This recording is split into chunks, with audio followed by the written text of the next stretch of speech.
Hello दोस्तों, स्वागत है आपके अपने YouTube channel math with AI में। आज हम लोग पढ़ने वाले बायोलॉजी के एक चैप्टर टॉपिक है जिसका नाम क्या है, जनन चैप्टर। तो इसमें हम लोग फिगर भी बनाए हैं, दिख रहा होगा आपको कि हम फिगर भी बनाए हैं। यहाँ पर देखिए कि सबसे पहले हम इंट्रोडक्शन देख लेते हैं फिगर का।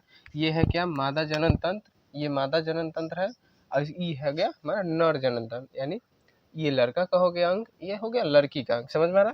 तो इससे सबसे पहले हम इसमें देख लेते हैं चित्र। आप लोग एक बार देख लीजिए और स्क्रीनशॉट भी ले सकते हैं, कोई दिक्कत। उसके बाद देखिए यहाँ सबसे पहले यहाँ होता है गर्भाशय, जहाँ पर क्या होता है, बच्चा बनता है। यहाँ पर गर्भाशय होता है। उसके बाद अंडवाहिनी, अभी से बता दे रहे हैं कौन क्या होता है, उसके बाद बताएंगे कि इसका क्या होता है काम। यहाँ पर होता है योनि, वजाइना। उसके बाद यहाँ पर होता है अंडाशय। उसके बाद यहाँ अंडाणु, फंडस। ये क्या हो गया, मादा जनन तंत्र। उसके बाद इसमें आएंगे ब्रीसन। ब्रीसन होता है लड़का का एक अंग होता है ब्रीसन, जो कि एक गोल रूपी आकार में पाया जाता है दो। ठीक है। उसके बाद यहाँ पाया जाता है मूत्र मार्ग, यानी है जो बीच में ये खाली हल्का सा जगह आपको दिख रहा होगा, यही है मूत्र मार्ग। उसके बाद यहाँ पर मूत्राशय, यहाँ पर हो गया मूत्र नलिका। ठीक, यहाँ पर मूत्र नलिका। आपको समझ में आई का नर जनन तंत्र। तो सबसे पहले इसमें हम पढ़ने वाले हैं क्या, तो जनन पढ़ने वाले हैं। तो जनन इसमें यही होता है कि जब यहाँ पर लड़के के अंग में ब्रीसन में क्या बनता है, शुक्राणु बनता है। यहाँ पर क्या बनता है, शुक्राणु। शुक्राणु बनता है कहाँ, यह ब्रीसन में ही शुक्राणु बनता है लड़के के अंग में। ये बनता कहाँ है, तो उम्र होता है क्या, लगभग 14 साल के बाद ही बनने लगता है क्या, उम्र शुक्राणु बनने लगता है, यानी कि स्पर्म बनने लगता है यहाँ पर। तो यही जनन तंत्र का यही जनन यही होता है कि जब लड़का का अंग और लड़की का अंग स्पर्श यानी कि संपर्क में यानी रिलेशन में बनते हैं, तभी क्या होता है, एक बच्चे का जन्म होता है, यानी कि जनन होता है, उसे जनन कहते हैं। तो लड़का का स्पर्म और लड़की का यहाँ पर होता है, मतलब महिला लोग का यहाँ पर क्या बनता है, अंडाशय में अंडाणु बनता है, यानी अंडाशय में अंडाणु बनता है। ठीक, अंडाशय में क्या बनता है, अंडाणु बनता है। और अंडाणु धीरे धीरे यहाँ से निकलते यहाँ पर आ जाता है, यहाँ आराम से बन जाता है अंडाणु। उसके बाद निकलते निकलते इस रास्ते से आ जाते हैं, इसलिए क्या अंडाणु कहा जाता है, यहाँ अंडाणु बना दिया।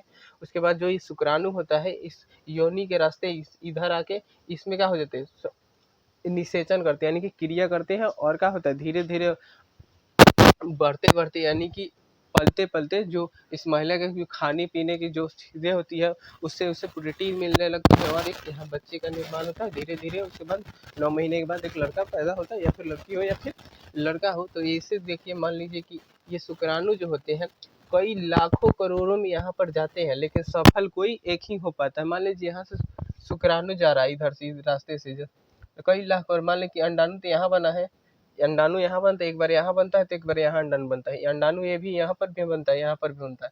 तो मान लीजिए यहाँ पर एक 14 दिन पर बनता है, तो एक बार यहाँ बन गया, एक बार यहाँ बन गया। तो मान लीजिए स्पर्म गया, स्पर्म यानी शुक्राणु गया, कभी बना यहाँ है, मान लीजिए यहाँ अंडाणु बना, समझ में। शुक्राणु गया इस रास्ते में जाके भटक गया सारा के सारा, कौन एक गलती से इस रास्ते में चल गया, एक इससे डिसीजन कर लिया, यानी कि क्रिया कर लिए, तो उसी से क्या होगा, मतलब क्या कर रहे जो लड़का यानी कि गर्भाशय में जो रहता है वो एक ही शुक्राणु की वजह से होता है। क्या, एक ही शुक्राणु की वजह से होता है कुछ भी, मतलब बाकी सबका हो जाता है, इधर उधर नष्ट हो जाते हैं, भटक जाते हैं, या फिर भटकते रह जाते हैं। जब अंडाणु मिलवे नहीं करता तो अपने आप नष्ट हो जाते हैं और भटकते रहते हैं। तो आपको पता चल गया कि शुक्राणु कहाँ बनता है, तो वृष में बनता है।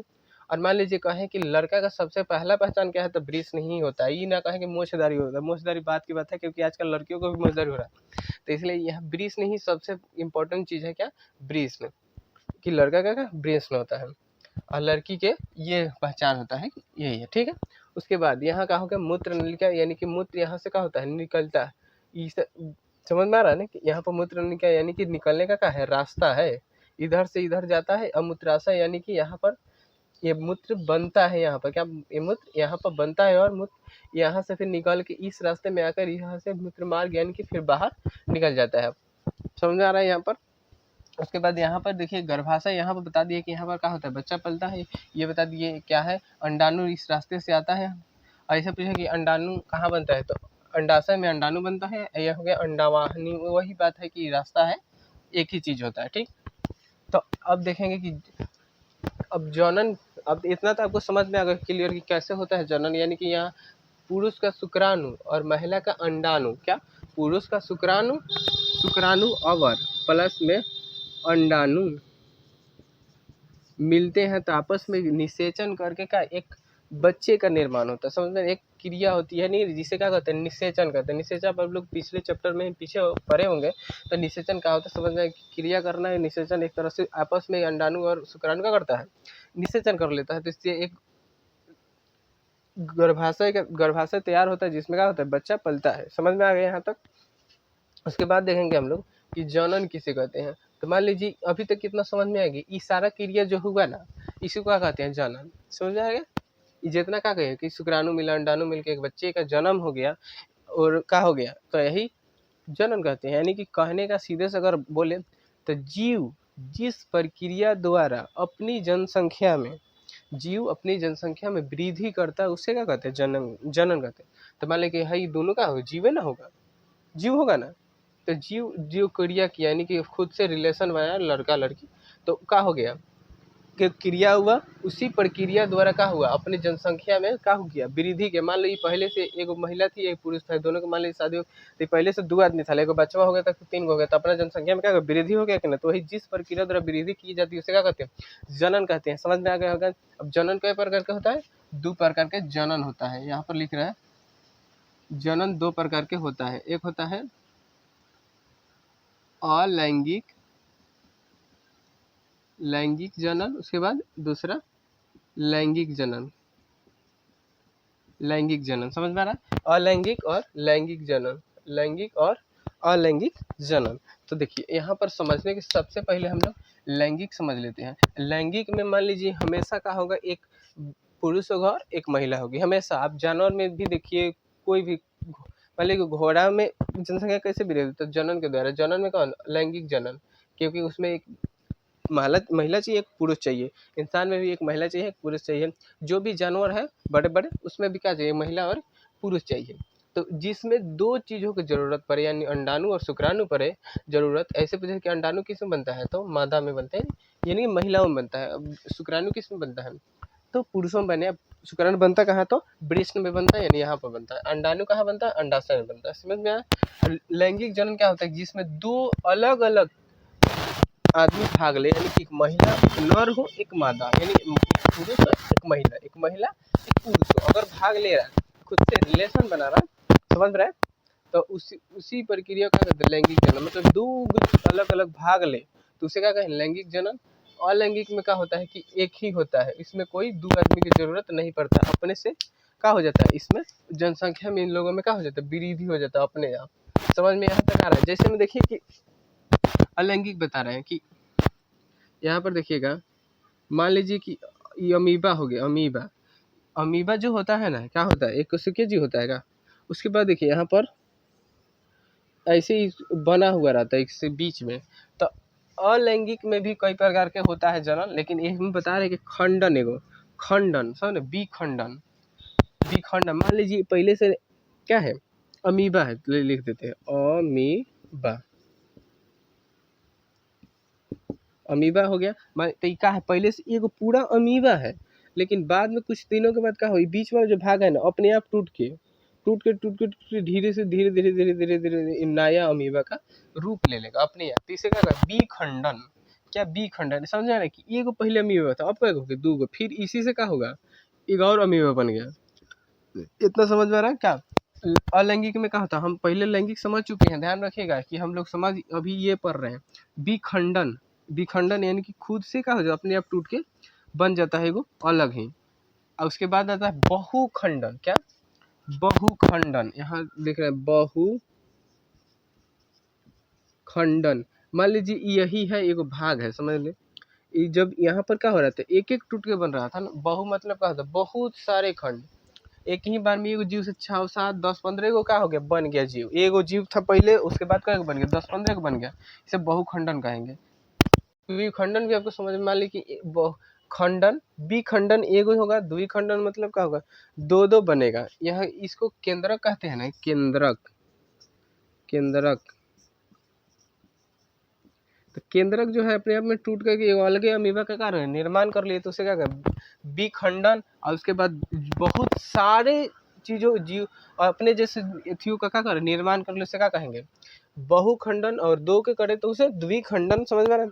लेकिन एक और चीज होता है कि लैंगिक जनन जो होता है कि ये क्या होता है, ये जो इसके माता पिता हैं यानी कि जो महिला और पुरुष थी उनके बच्चे जो होंगे समान नहीं होते हैं, सच में नहीं होते हैं ना, एक जैसा कभी नहीं होते हैं, मिलते ही नहीं। लेकिन लैंगिक जनन में क्या होता है कि एकदम सेम हु बहू ई जैसन है वैसन इहो रहेगा, एकदम हु बहू सेम। लेकिन इसमें क्या होता है मिलवे नहीं करता, कोई नहीं मिलता। देखे कोई 2-3 गो लड़का होता है, 2-3 गो भाई, तो एगो करियर रहता है, एगो उजर रहता है, बात सही है। तो इसी तरह होता है मिलता नहीं, लेकिन है इसमें क्या होता है सेम जैसन को वैसा रहता है। समझ में आ रहा है इतना बहुत बहुत। इसी में अलैंगिक जनन में आता है मुकुलन, मुकुलन। तो एक तरह से देखिए, मान ली कि ये क्या है जीव है, इस तरह से जीव है, बीच में से यहाँ से एगो दाढ़ी निकल गया है, इस तरह से मान लीजिए जीव बना है। मुकुलन में क्या होता है कि जो यहाँ से निकला हुआ नहीं अपने आप में क्या होता है कट के गिर जाता है, और फिर से क्या हो जाता है इसके जैसा हु बहू बन जाता है, बनेगा नहीं हमसे हु बहू, लेकिन बन जाता है क्या हु बहू। तो क्या होता है फिर इसमें से ऐसे ही निकल जाएगा कहीं, फिर वो कट के गिर जाएगा, उसे क्या कहेंगे मुकुलन। समझ में आ रहा है कि ये निकला हुआ भाग है अपने आप क्या होता है टूट के गिर जाता है, उसे क्या कहेंगे मुकुलन कहेंगे। समझ में आया होगा इतना तो अच्छा से समझ में आएगा, इसमें कोई ये नहीं है क्या, इसमें अपने से टूट के गिर जाएगा तो क्या हो फिर इसके जैसा रूप ले लेगा।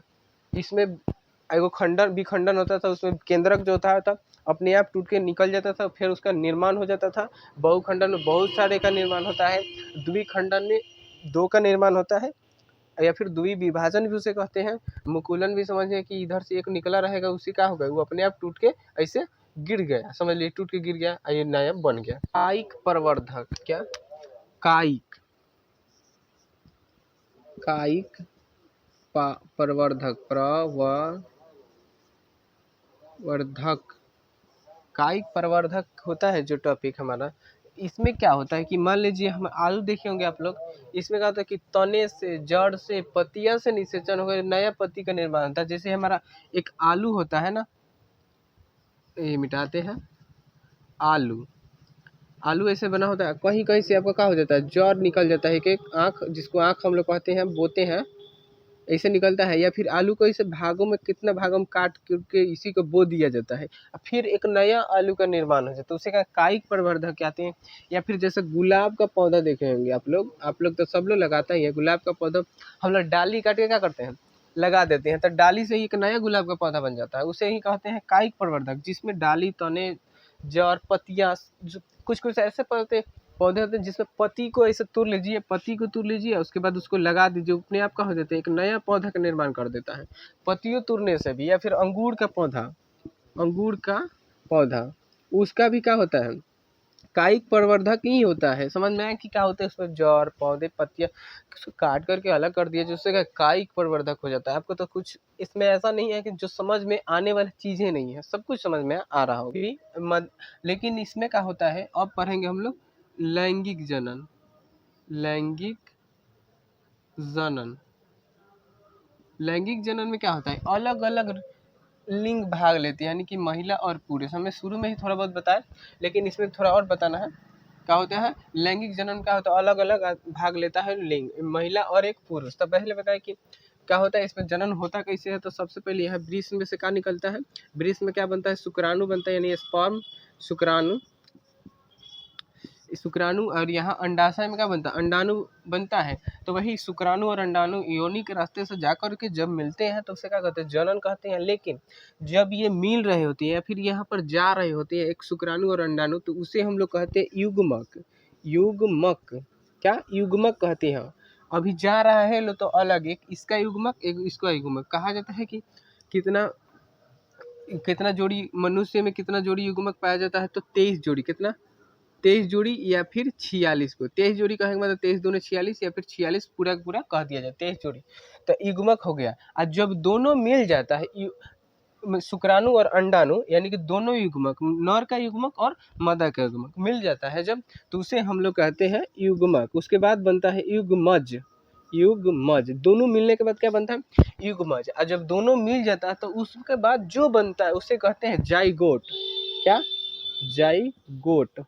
जाइगोट। उसके बाद होता है गर्भाशय का निर्माण, धीरे धीरे बच्चा बनता है, उसके बाद बच्चा हो जाता है। समझ में आ रहा है यहाँ तक कोई दिक्कत नहीं है आपको। युग्मज युग्मक, जाइगोट, सब कुछ समझ में आ रहा होगा आपको। युग्मक